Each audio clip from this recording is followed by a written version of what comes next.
maybe I try to make stuff that sounds like it could have been, you know, an X Why Don't We song, because like I feel like people want to hear that from me, and maybe it'll be nostalgic, and maybe that's why people will like it. But it didn't really necessarily feel like true to me. It just, I think I kind of had this illusion that it did, because I was scared of what might happen if I didn't do that. We're a few months out from Head First. How do you feel now that the fans have it? You've had some time to really sit with it now that it's not just your music. It's everybody's. Yeah. I feel fantastic. I mean, this is I've experienced this kind of thing a lot in my life before, but it was different this time because this was like the first project that was completely my own. So I felt like I had a lot more stake in it. And it was received really well. I mean, I couldn't be more grateful for just the way that my fans have like embraced it, and have been listening to it. Blink on the EP is doing really well, and about to tour it and play it all live. So yeah, it's kind of like a everything I had kind of dreamed and hoped for this EP is kind of, you know, like falling into place. And so it's kind of crazy to like be living in that now versus, you know, kind of just dreaming about it before it's released, you know. What does it feel like that every decision is now yours and you're in complete control of where you want to take it? Yeah, it's definitely different. So I was in a boy band for a lot of years. And I think the process is it's very different in the sense that I feel like I have a lot more of my heart in it, you know, and I have a lot more of like my opinions in it. And it's like really a lot more of an extension of myself now, which is at first was kind of a scary feeling, because I was like, who really am I? Like, you know, can I live up to the hype of, you know, being a piece of something bigger than me? But it's actually been really fulfilling to like, I guess, just like fully embody the thing and like, you know, reach within and you know, try to be vulnerable in certain ways, or just honestly like try to make music that I love first, and know that like that's the threshold, you know, that's the like the baseline of where it was. Yeah, that's the foundation, is like making stuff that I like first, you know. So my goal is always like trying to write my next favorite song, and it's like I have learned to trust that like if I like it, someone else will probably like it too. Did you know where your sound was going to lie? Like, did you know what you wanted it to sound like? Because you go from being in a group to now this is you. This is how people are going to perceive you. So how do you know what this first album is going to sound like? It's so funny because you don't really know until you start making it. Like, I feel like I have references and I have songs that I love, and that's, I guess, kind of like an outline for like, you know, figuring out where I would want to go, or like certain things that I might want to try in the studio. But until you're like really making the music, it's kind of hard to tell, because a lot of it is just feeling based. Like if it feels good in the room, then if like, it feels true to your sound. Yeah.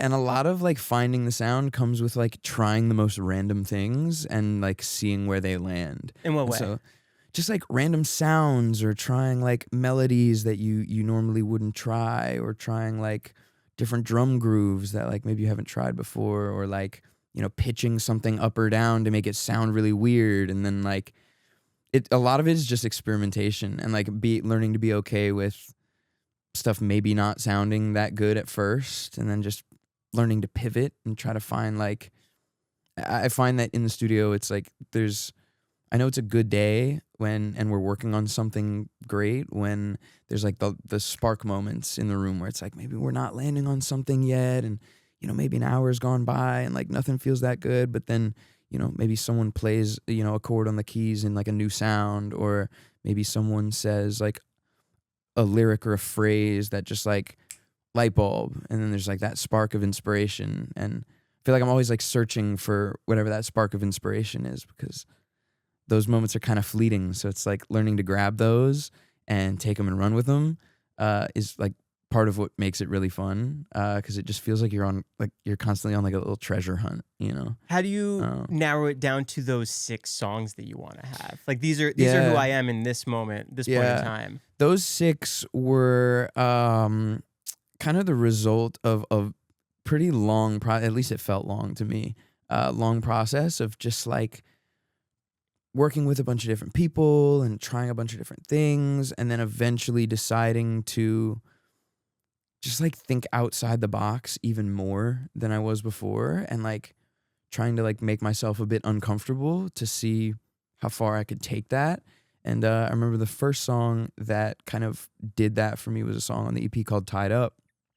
And I remember getting into the studio that day, and I was working with this producer. His name's Ten Rock, amazing writer as well. He did a bunch of the songs on my EP. And we got in the studio, and, you know, most sessions start with like a little conversation, a little catch up, some icebreakers if it's new people. And we were listening to My Love, JT, that day. We were listening to Summer Love, JT. We were listening to some old Justified stuff. I played some Bieber stuff. And what Bieber era? All of them, but mostly like Journals and like Purpose, which are two of my favorites. And then like the early Justin stuff, like Future Sex Love Sounds and Justified. Some of the stuff from 2020 Experience, but and then we had a conversation. We were just like, let's just try to make ourselves uncomfortable today. You know, let's like try some weird sounds, and like let's see if we can just like kind of live in the unknown for a second. And he started playing that drum loop that plays in the song on his little drum pad, and then he put these like synth chords on it, like the and I remember being immediately like, oh, that's crazy, let's like kind of try to run with this. And then we were like on the mic, we actually had SM7s in the studio, and so we were just, you know, holding these, kind of going around the room, and then the melody of just kind of like came out, and we were like, yo, that's kind of sticky. Fast forward, I cut the record, and I was a little nervous about it at first, because I was like, can I pull this sound off? This is so different than anything that I had done before. And it's like very synth and keyboard based. A lot of the stuff I had done before was guitar based. And I cut the vocal and kind of surprised myself, and was like, oh, actually, this sounds pretty tight. I think like I had unlocked something where I was like, I didn't know I had it, or maybe was scared to try it, and realized that it honestly kind of felt like the hidden me that I was trying to find the whole time. And then after that, Blink came in the studio, and we wrote Ruin Me, and like a bunch, I think most of the Kiss came after that. I think Summer came maybe either right before or after that. But most of the songs after that kind of fell into place, because Tied Up kind of lit that light bulb where we were like, oh, we can try some stuff with punchier drums and cool synths, and like was really Don't Run part of that? This was all after, like, Don't Run. This came all after Don't Run. So like Love Me Better, Panic, Don't Run. What else came that year? Love Me Better. Those are like my first four, and those are all like guitar based, except Panic, because it's a DJ record. And then, yeah, after that, I was just like, I think I have the sort of creative foundation now of like, when I get in the studio, let's start with this kind of thing, or let's like kind of find these patterns and things that kind of work and make them weirder, and how weird can we get? And so it's what I'm doing now, writing my album, is just like trying to make it like as weird as possible, and then dial it back to make it fit the world. Because I feel like the weirder the sounds, a lot of the time, the better. Like, if it's ear candy and it's like, what is that? Like, that's where the intrigue comes from. And I love finding those things, you know? I can't wait to talk about the album writing. But for when you're doing this, obviously you've had songs where it's just your vocals on there, and it's just you. But now it's really going to be the first piece that you're putting out into the world. Do you hear it differently, knowing that this is just you, this is your name part of it? Like, you said you were surprised hearing it back. Yeah. Like, what does that mean? Yeah. It's, I think more so like I am like really analyzing it, you know? I think sometimes to my own detriment. Like, I find it sometimes hard to just like listen to music and appreciate it, because I am a super like analytical person and a little bit of an overthinker. So, when I'm hearing stuff, I'm always thinking about like the how and the why, you know? So if I'm listening, you know, every Friday to new music and stuff, I'm listening to the mixes and listening to the melodies and being like, okay, how did they do it? And why did they do it? And sometimes I have to just pull myself out of it and be like, okay, just enjoy the song, man, instead of studying it. But it's fun. What does your downtime look like when you leave the studio? Are you still listening to it? Are you still analyzing it? How are these lyrics going to sound? What if I tweak this? Oh, yeah. I always, if it's been a good day at the studio, my night ends with me putting my AirPods in and like listening to it like 15 to 20 times before I go to bed. Noise cancellation? Like Yeah, for sure. Yeah, all the way. Head down on the pillow, AirPods in. And that usually kind of like sets it in my brain before the night. And then when I wake up in the morning, it's kind of still in there, and I feel like I have like clearer thoughts and ideas about either how to make it better or if it's feeling just right. But yeah, the over listen and over study is definitely a part of my process. I'm trying to find the balance, you know. How does this first EP lay the groundwork for this new album that you want to work on? Yeah, it's a sick question. It lays, I mean, pretty much in every way, to be honest. I think this EP gave me a lot of confidence in myself and in my ability to like trust my own opinion and trust my gut and bring ideas to rooms with people that you know, might be more skilled than me either at writing or producing. And I think the success of Blink has, first of all, been super crazy. Shout out to everyone that's been streaming. Because that song, I knew it was really special when we wrote it in the studio, and I held on to it for like 8 months before putting Chewy on it. And I think seeing that record do what it's done has kind of given me the confidence to know that, okay, like if I feel like a record is special, it probably is. So like hold on to that and also chase that and find out, you know, what that special little thing is about it and you know, try to act on that. Whereas before I might have like second guessed or maybe not believed it was special or not trusted myself, you know? So that's been a huge, huge thing. Are there any songs that the fans really latched onto that you're like, oh, that's cool. They really like this part of that. They like the melody of that. Yeah. Blink was the biggest one for sure. That took off. Yeah. And that one was a special combination of things, you know. It was kind of a cultural blend, and it was a cultural moment, and musically and sonically the song sounds very fresh and new, and it's fun, and it's a little bit funky, and I think there were a lot of very special elements of that song that, you know, kind of made it come together the way that it did.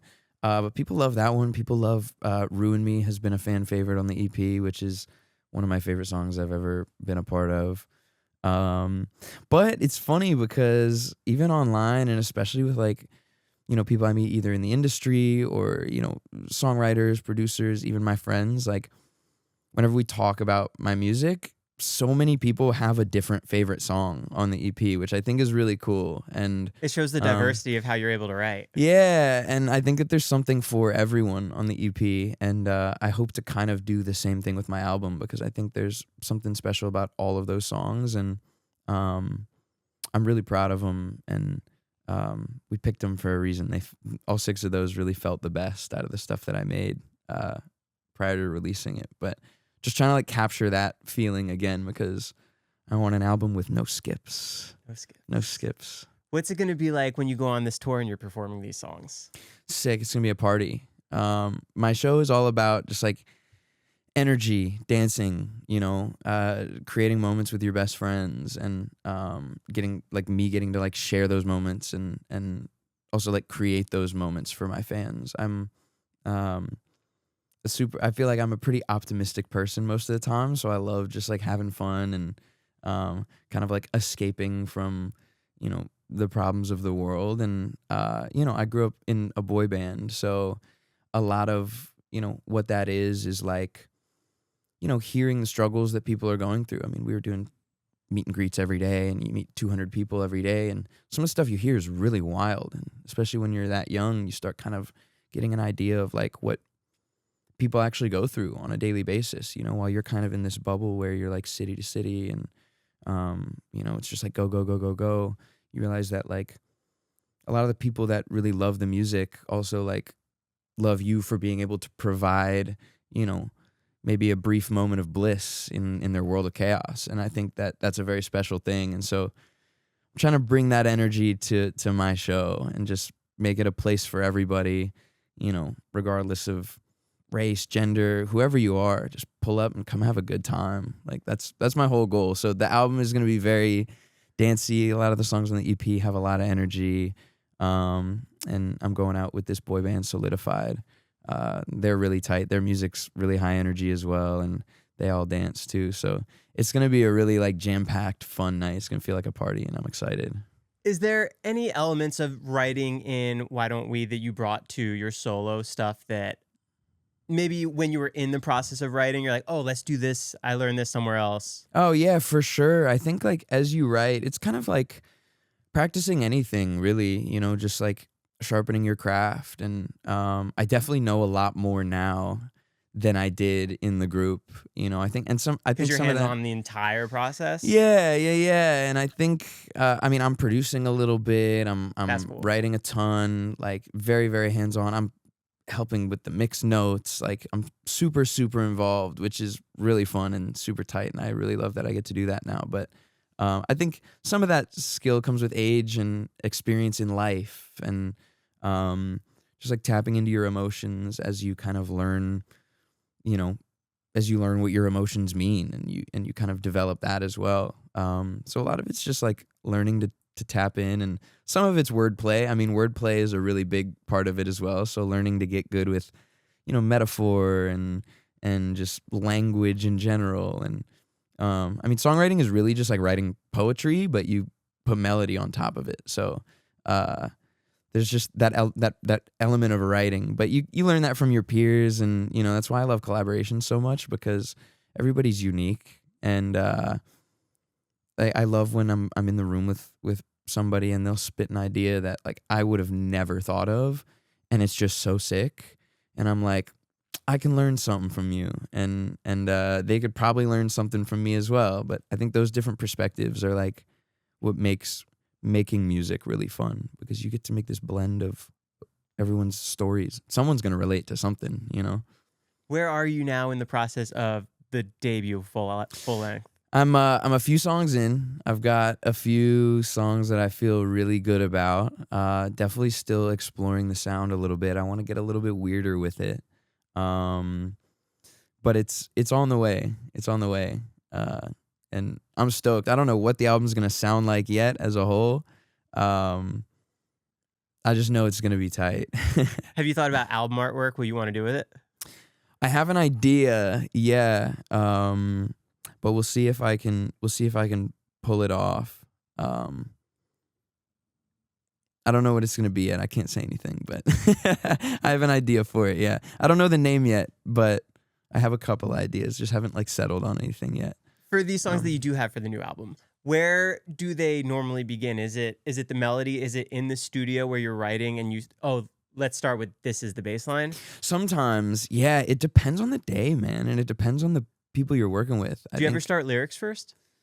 Sometimes. It's usually, if I start lyrics first, it's like something, it's like maybe like one or two lines or like a song title that like popped into my head randomly at some point in a random day, and I have like a note that's just full of a bunch of random stuff. I mean, most of it makes no sense. Is that where your ideas are, all on the notepads? Yeah. So if my iCloud ever gets hacked, I'm screwed. All my secrets are out. No, it usually starts with, sometimes we'll start with a melody, but it usually starts with a great chord progression and a great drum groove. And I think either one of those things can come first, depending on the day. And then like to actually start writing, we usually take like an SM7 like this mic and put the thing on loop, just chords and drums, and just start singing random gibberish, but with melodies. And if something feels kind of sticky, then it's interesting, because when you're singing the gibberish, you know, like vowel sounds will come out, or like you'll say like a random word in there that doesn't mean anything in the moment, but after you find the melody, it kind of becomes like putting a puzzle together, where like if a vowel sound stuck out and sounded really good, maybe you find a word that has that vowel sound in it to place there, and then now you're kind of building these little blocks of words. But But melody, I think, is the universal language. You know, regardless of what language the song is in, melodies get stuck in your head. You know, so we usually start there. Who are your influences now? Who are you listening to? Are you pulling any inspiration from the stuff that you have in your ears? Oh yeah, for sure.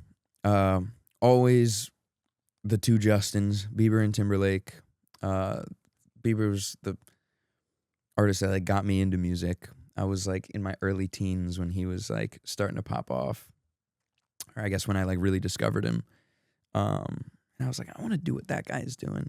And then Future Sex Love Sounds by Timberlake was the first CD I ever owned. Really? So, yeah. Where'd you get it? My dad burned it onto, I guess I didn't really own it because it was pirated, but my dad burned it onto a CD for my birthday. And I don't really remember why. I don't know if I was really listening to it. Maybe he had played some of the songs in the car, or maybe he just thought that I would like it. I don't really remember. I was like maybe 10 to 12 years old. Were you into NSYNC or anything? Or like, were you? I don't think so. Not really. I got to ask him the story again. Yeah. I got to ask him the story again because I think the fact that he burned it onto the CD is really funny too. But he was like techie and stuff like that back then. So he knew how to get around. And then I listened to a bunch of like SZA and bunch of R&B, Usher. Michael Jackson's a huge one right now. I grew up listening to a lot of Michael Jackson. What was it that attracted you to all these people? Their vocal abilities?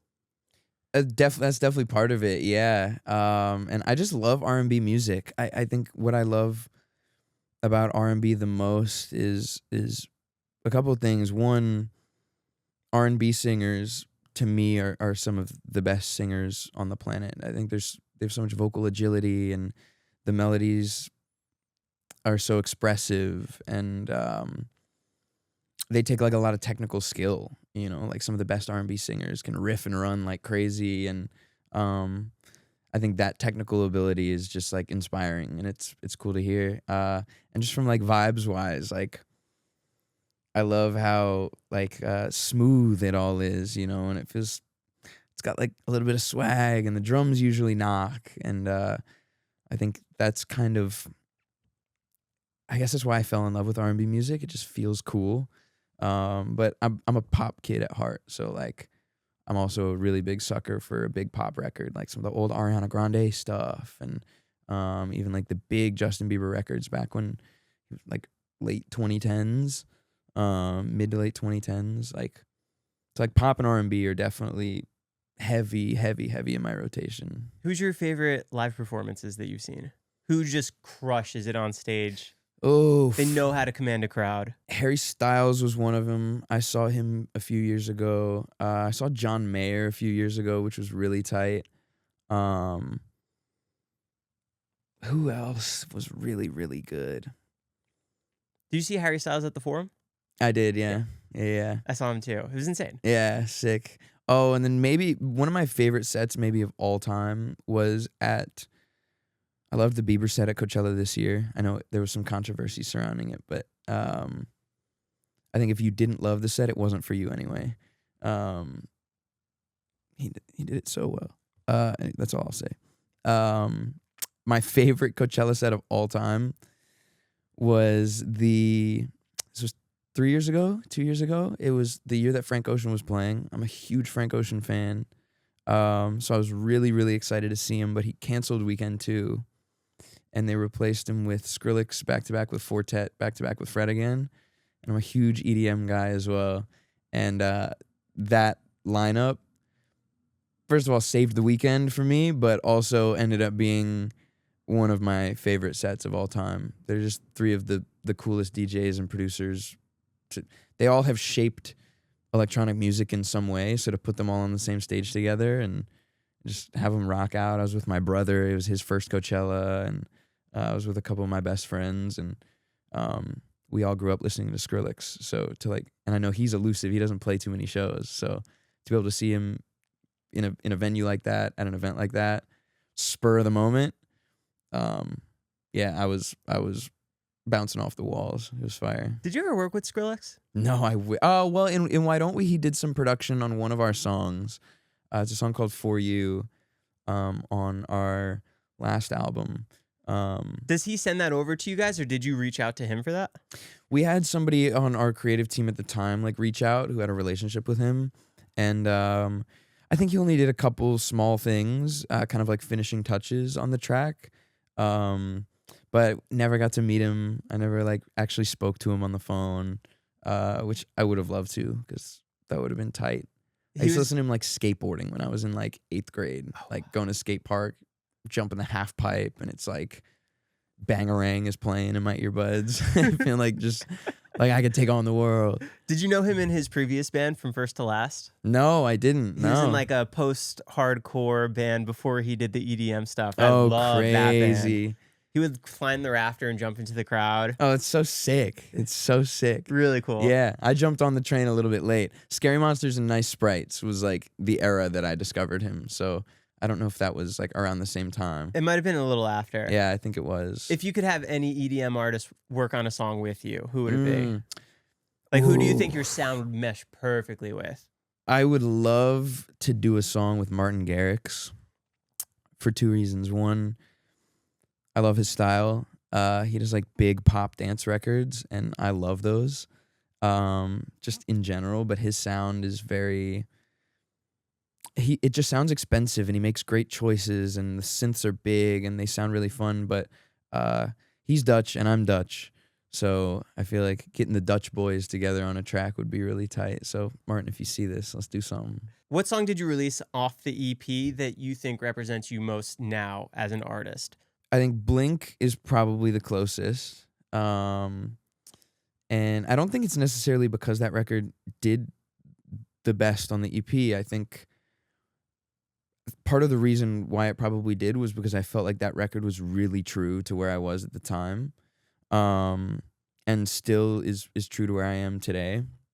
And so like really just like emphasizing like the fun nature of that song. You know, the drums are punchy and the melodies are sticky and they're fun, and the concept is really just fun and kind of lighthearted. Like those are all of the things, all of those elements are elements that I'm chasing for my album as well. Just like keeping it light, keeping it fun, like not too serious. There'll be some story stuff on there as well, but I think like escapism has been like the big word that I've kind of been following just personally for myself, and I'm sure many, many people in the world, you know. And I think like when I listen to an album that I love, it takes me out of my own reality, whether good or bad, and like brings me into that world. And like if it makes me feel good, I like it. You're just so involved in the music, nothing else matters. Yeah. And so I just love that feeling, and I think that's a very special thing, you know, to be able to influence someone in a way where you can pull them out of their own reality and put them in a better place for a second, you know, or help them get through something. Like that's what music does for me. So that's like my focus is just like keep it light, keep it fun, make people want to dance, and get people back out on the dance floor. I want people two-stepping with their best friends. So that's the goal. How comfortable are you with the choreography and being able to sing at the same time? Like when you go out on tour, do you have to really rehearse this? Yeah, there's a lot of rehearsal involved for sure. And I think because you want to get it down like it's the back of your hand. You know, you don't want to be thinking about it. It takes a lot of brain power to think about two things at once. Think about sounding good, think about looking good, thinking about hitting the mark, thinking about making sure your hand is like this and not like this, you know, like when you're hitting stuff. It's so major props to all the artists that are doing that, because I started like really taking it seriously probably a year, maybe a year and a half ago, and at the time had severely underestimated, you know, the amount of left brain, right brain, and even stamina like required, because we didn't really dance in my boy band. We like tried, but it was like minimal. Yeah, I always had like a natural groove and like a natural thing in me where I wanted to dance, but you know, compromise. You gotta make sacrifices. If not everybody can dance, there's no point in trying to force it, you know. And so when I started writing the music for my EP, specifically Tied Up, which is very groovy, very bouncy, I was like, I want to dance to this, and like I want to dance cool. And so that even has super changed the way that I think about creating music, because if I can't dance to it, I don't want it, you know. And so like in the studio, it's like even drum grooves and stuff, like pockets, like make me want to move. And like if the melody is like has a rhythm that makes me want to move, it's like it really has changed the way that I think about music. Even just mind to vocal to body connection in music, like really embodying the entire record. It's a really cool thing. I'm having a great time doing it. And in the show, we're pretty good. I surprised myself with my first couple shows, and I surprised I think a lot of people because I hadn't really shown a lot of behind the scenes of what I was working on, and then I came out and people were like, "Oh, he's dancing," and I was like, "I might be a little bit." So it makes the show really fun. Who's part of the live show with you? I have 2 dancers and a live drummer. My dancers are named Khalil and Arnold. They're both from Houston. Super dope. They've danced for like Tinashe, and Arnold was just in Bad Bunny's Super Bowl halftime performance, which is really tight. And my drummer Jarvis, he drums for Tate McRae. He just got off her tour before he did my couple shows.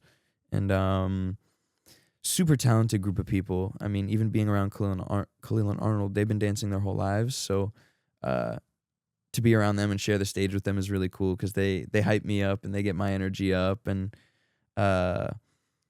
we look cool together. And my choreographer, Max Pham, he danced with Timberlake for like 5 years. Cody Wiggins, who is on Chris Brown's creative team, danced for Usher for 10 years. Danced for Justin with Max back in the day too. So like I've been very fortunate and very blessed to like get introduced to some people who are really, really good at what they do and who are also just amazing people. Like some of the best people I've met in my life, and they've really like taken me under their wing and like showed me the ropes, and I've been catching on pretty quick, and it's made the process really fun, and it's made me fall in love with it. So when Why Don't We was finishing, how'd you know where to take your own music career? Like, who'd you know to hit up? Where'd you want to? Dude, I really had no idea. You're just out in the middle of the ocean. Yeah. It felt like I got sent out with like, you know, a sheet of cardboard as a life raft. And I was like, oh, you're lucky no. you even have that at that point. Yeah, so for a little while, man, I had no idea what was going to happen. It was pretty frightening because I was like, am I that guy? Like who even am I outside of this thing? This is all I know in the music industry. This is like has become my identity. I was just so attached to the group, and I think naturally so. You know, when you're in a group, you play a role, and you get comfortable. That's what you do. Oh yeah, for sure. It becomes your occupation. It becomes your entire life. I mean, you are the thing. So at first I was just like, can I be as big, you know, conceptually as Why Don't We was? You know, I was 1/5. I was a piece of it. So identity crisis for sure. After we split, I was like, oh God. And then I started writing music. My entry into my solo career creatively was, I was a little bit lost in the sauce and a little bit scared about like what my future held. So I started writing music that I felt like people wanted to hear from me. By yourself? Not even just by myself, but like when I would write with people, it was like my brief, you know, that I would give the people I was working with was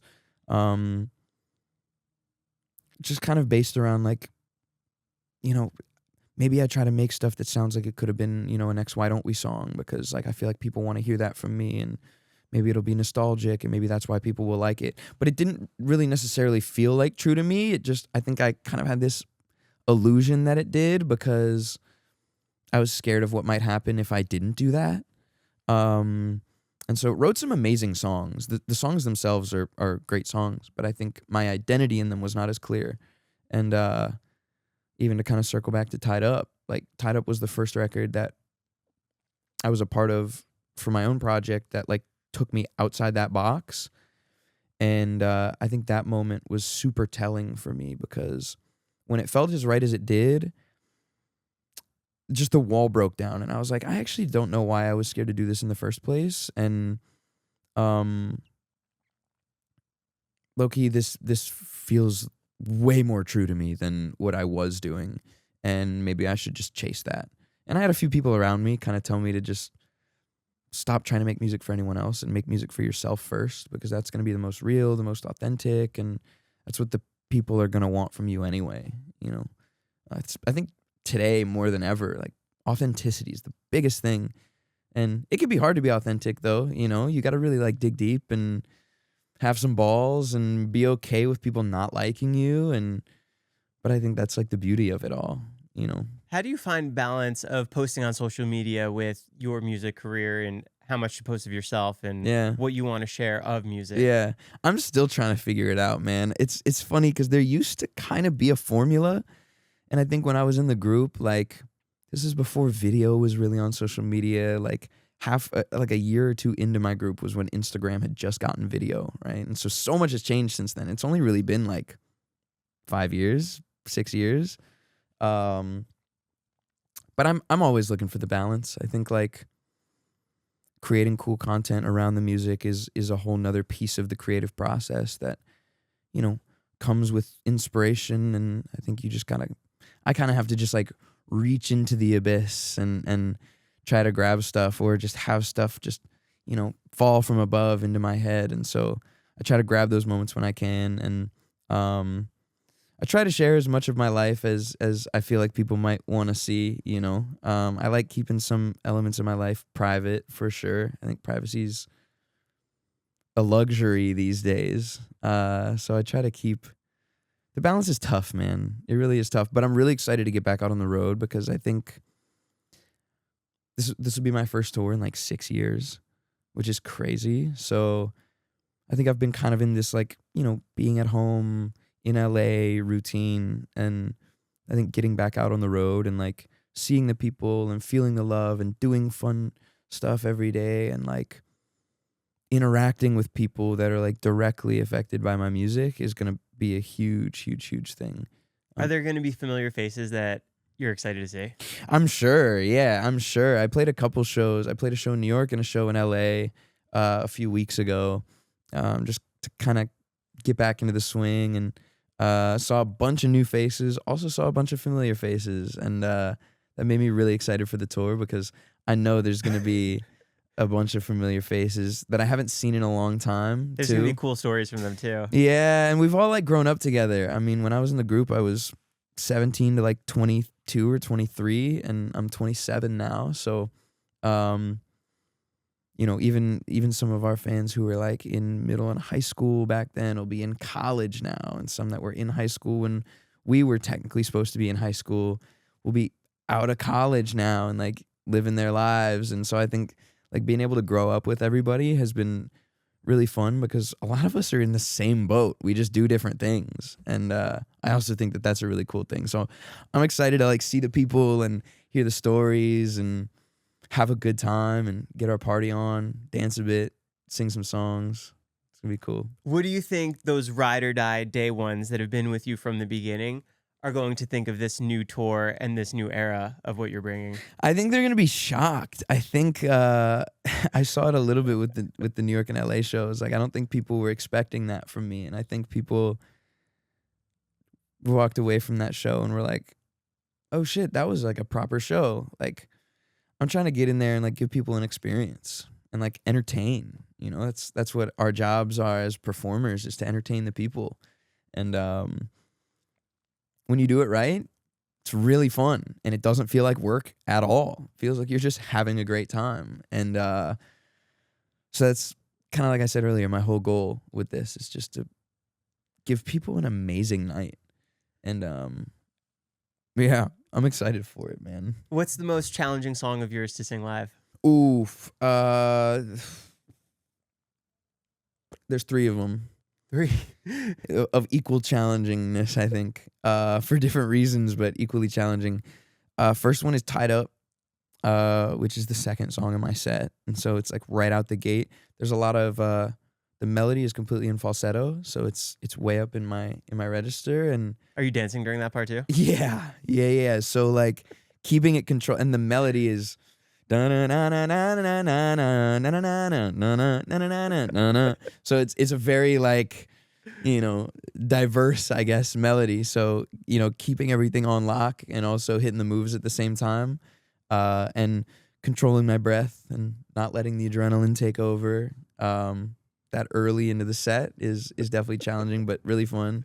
Ruin Me is tough because there's a lot of, the chorus is really big and I'm really singing loudly, and it's towards the end of the show, so it's like I'm a little bit gassed. So that's another thing. And then Blink is low key a tough one. There's a lot of choreography in Blink, but I like the challenge, man. It makes me feel like I'm really up there doing something, and I'm like leaving it all on the stage, and that to me is a really special thing. And I know I keep saying it, but it's also just fun. It's really fun. What's the challenge of you now being the main focus on stage versus splitting it amongst 1/5 of other people? Yeah, I wouldn't even say there's too much of a challenge besides the fact that like I just have to sing the whole time. When you're in the group, you do your harmonies and then someone else gets their verse, so you can kind of chill out for a second, post up, hit the pose over in the back so you don't take up all the spotlight. And then when it's your part, you slide in and do your thing. Biggest challenge is just it's me the whole time, So like being able to host a room and keep the energy up and sing without losing your voice and trying not to. The biggest thing for me is I'm a big talker, so after the shows, if my friends and stuff are there, like get into long conversations, a lot of excitement, so I'm gonna have to like vocal rest. Yeah, I have to tame that a little bit. I know it's gonna be a thing on tour. I'm gonna have to really focus on like vocal rest. We're here to do a job. But we'll see if I can do it. I'm a yapper, so. Was there a really big lesson that you learned with Why Don't We, maybe at the end, that you needed to apply as far as just taking the music career going forward? Yeah, of course. There were a few good ones. I think biggest one, I think, is like sometimes, people aren't who they say they are. I guess one of the lessons maybe everybody learns in their life at some point is, you never really know. People's true colors come out eventually, and sometimes you don't really know who somebody is until there's that turning point moment, Does that give you reflectors up now going forward because you're kind of in control of everything? Oh, yeah, for sure. I've learned to read people so much better. But also, I feel like I'm a generally good person, and I feel like good people attract other good people, and I think I've been fortunate so far that's been my one thing. In terms of positive lessons, I think being in that group, we got to learn so much about like people and culture and music and society and at a very, very young age. And so, I mean, I traveled the world twice before the age of 21 years old. And you just see so much and you hear so many stories and you touch so many hearts, and like you get to hear and see so many different perspectives that like all of that, soaking up all of that knowledge at that age was really incredible. And so that like taught me a lot about just like the person that I want to be and the way that I carry myself, hopefully for the rest of my life. And I'm learning every day. We all are. But that definitely shaped a lot of like who I feel like I am today, and influenced my life in a way that maybe nothing else ever will. But I think it was the foundation for just who I am and who I'll probably become and keep evolving into. And I'm super grateful for that. A very positive experience there. That's what's so exciting about this new chapter, is that you have that crazy cultural perspective of where you want to take this now. Yeah. And you learn a lot about business and about contracts. And that was definitely another lesson, was just like how the industry operates. And the music industry it can be a pretty shady industry. So, I think just finding people that have your back, and this can be applied to any situation, not even just business, but like finding people that have your back and like will vouch for you and will protect you when things get rough. That's probably the most important thing, to be honest. In those situations, were there red flags when those first arose and you kind of just ignored it? For sure, yeah. Oh, really? They weren't necessarily ignored. They were just kind of back burner? tucked away, yeah, because things were going really well. So it was like, how many times do you want to poke the bear? So I think that the thing that really happened was everything kind of came to a head, and then the volcano erupted, and it was like, oh well, here comes a giant meteorite of of lava falling 2,000 miles an hour. And once the can of worms was opened, there was no closing it. And I think,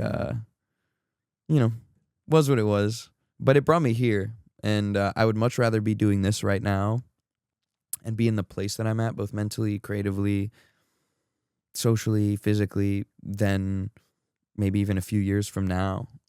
I feel very fortunate to be able to do this with my life, and getting to separate and kind of do my own thing taught me a lot about myself too, that I might not have learned had that gone on for longer, or had I not pivoted when I did. So the grass is always greener, right? But I feel like I grew some pretty green grass, so feel all right. You seem like you have a really good positive relationship with the previous, and I think that's what lays down the groundwork for where you are now. Yeah. You can dwell on the past all you want, but like I feel like that's never done me any good in my life, and I don't feel like it really does anybody any good in their lives. So like, you can't change your past, but you can change your future. And so like for me, I'd much rather walk into my future with my chest up and my head held high than dwell on something that I'll never be able to make different anyway. So it's kind of how I've like choose to look at life. Sometimes we deviate, but it's helped a lot. I think happiness low key is, and this might be controversial, but I think a lot of happiness is more of a choice than it is a feeling. I think it's how you choose to look at the world and how you choose to look at your life. And eventually it becomes habit. And eventually the world around you just gets a little more colorful, I think. What is your day-to-day now? How often are you writing? Yeah, I'm in single day? I'm in the studio every day right now. And I have a rehearsal tomorrow for my show on Friday. I don't know when this is coming out, but studio every day, rehearsing a bunch. Do you have a goal of what you're trying to do in the studio, or just whatever happens? My goal is write my next favorite song, but whatever happens, happens. I think like just trusting my taste and like not settling. If something doesn't feel right, say it. If it doesn't feel right, then what are we even doing in here anyway? I don't like wasting time in there. And I've been working with people that are very good at what they do and have really great taste. So like a lot of the time that's not an issue, which is nice. But the goal is just to make stuff that's relatable and feels good to me and ultimately makes me want to dance. And if I can go in my car after the session and like bump it all the way home, I know we got something. And if I want to listen to my own music more than I want to listen to anyone else's music, that's the point where I know I feel really good about what I have. Do you go in for a variety? Like, I want a ballad today. This one's going to be more drum heavy. I want lyrical melody on this song. Mm-hmm, for sure. I've been writing a lot of up-tempo stuff recently. I've just been kind of in this energetic vibe. But I love a good like 90s ballad, like a 90s slow jam. So I'm working on one of those right now. I don't know if it'll ever come out, but it's pretty good. I don't know what's gonna come out when. We're kind of in that stage where it's like, okay, we have this, we have this, we have this. How do we sequence them? Where do they fit? What's the state of the world right now? Where but yeah, it depends on the day, man. Also depends like who I'm working with. If someone's skill set is, amazing piano chords and like can play string sections on the keys and stuff, like maybe we'll write a slower song that day because I'm going to get the best out of that person and they're really going to connect with it as well. But a lot of up-tempo for sure. A lot of energy. Do you have a timeline of when you want to release this? Oh man. As soon as possible. That's always my goal is as soon as possible. But there's a lot that goes into it. It takes a village. There's a lot of behind the scenes that like not a lot of people know about actually. And what's the most surprising part about being a solo act now? Something you didn't realize before? Low-key that. It takes a village. I think in the group we had a lot of our group was a well-oiled machine, man. It was everybody had their role and everybody knew how to do it really well. And, we were kind of like puppets a little bit. So we would just kind of, record the songs and kind of go where we're told and play the shows. But we made that really fun for ourselves. So it was never really like a bad time. It was just like, we were okay with that. We were like, yeah, a lot of great stuff's happening. And like, Australia, cool. Yeah. Like, I'll be the guy. I'll do the thing and I'll dap you up while I do it. But yeah, now being way more involved and like connecting the dots and kind of almost playing like CEO of my own business in a way, which still learning how to do. I mean, it's an ever-changing industry and the music is ever-changing. But that was probably the thing that surprised me the most was like when you do start to get very involved, what that entails. It's not just about writing the music anymore. It's about creating the content. It's about managing the budgets. It's about connecting with everybody on your team. And it's about like staying informed and about really knowing what's going on outside of the music. And are you liking that better? Yeah, I mean, it's a lot of work, and my manager does a good job of trying to get a hold of me when he's got to tell me something. He's sitting right over there too. He does a good job. So but I lean on them for that. It's like, especially when I'm in the studio, it's tough because my mind goes just creative. Like I'm thinking about words, lyrics, music, like rollout, visuals. So. When that happens, it starts getting tough to think about like logistics and money and how to make stuff happen. And so like I think it's also really important to like find the people that do that really well and create a team that is just a well-oiled machine. It can be hard to do though. You just got to find people that are hungry and experienced and also believe in you and believe in the project. And I have a really great team around me right now, which I'm very blessed to have. In a perfect world, all the stars aligned, where are you 5 years from now? Oh man, arenas, stadiums, festivals, hopefully just really enjoying life. And do you have dancers on stage? Full band? Yeah, for sure. Probably like 20 of them. Yeah, and I hope in 5 years, I hope that I've left like enough of a mark on the industry that like